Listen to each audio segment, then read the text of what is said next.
தமிழக சட்டமன்றத்திற்கு புதிதாக தேர்ந்தெடுக்கப்பட்ட உறுப்பினர்களுக்கான 2 நாள் புத்தாக்க பயிற்சி முகாம் வரும் 16 மற்றும் 17ஆம் தேதிகளில் நடைபெறும் என்று சட்டப்பேரவைத் தலைவர் JCD பிரபாகர் தெரிவித்துள்ளார்.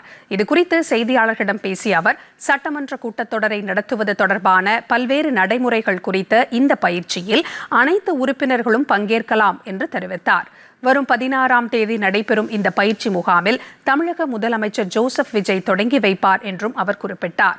சட்டமன்ற நடைமுறைகளில் நிபுணத்துவம் பெற்றவர்கள் மற்றும் முன்னாள் உறுப்பினர்கள் இப்பயிற்சி அமர்வுகளை வழிநடத்துவார்கள் என்றும் JCD பிரபாகர் கூறினார். இதனிடையே தமிழக ஆளுநர் ராஜேந்திர விஸ்வநாத் ஆர்லேக்கர் உரையுடன் மாநில சட்டமன்ற கூட்டத்தொடர் வரும் 8ஆம் தேதி தொடங்க உள்ளது குறிப்பிடத்தக்கது.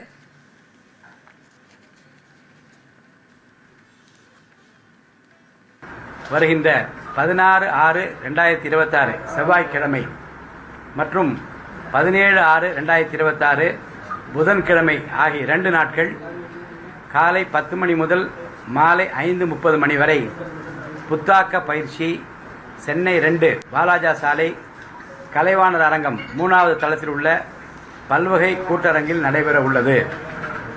மாண்புமிகு முதலமைச்சர் அவர்களால் தொடங்கி வைக்கப்பெறும் இந்த புத்தாக்க பயிற்சியில் சட்டமன்ற உறுப்பினர்கள் பேரவையில் கடைபிடிக்க வேண்டிய நடைமுறைகள், ஆற்றல் வாய்ந்த சட்டமன்ற உறுப்பினராக செயல்படுவதன் அடையாளம், சட்டமன்ற பேரவை விதிகள், சட்டமன்ற நடைமுறைகள் குறித்தும் பேரவை செயலாளர், சம்பந்தப்பட்ட அரசுத்துறை செயலாளர்கள் மற்றும் சட்டமன்ற நடைமுறைகள் பற்றி நன்கு அறிந்த வல்லுநர்கள் கலந்து கொண்டு பயிற்சி அளிக்க உள்ளார்கள்.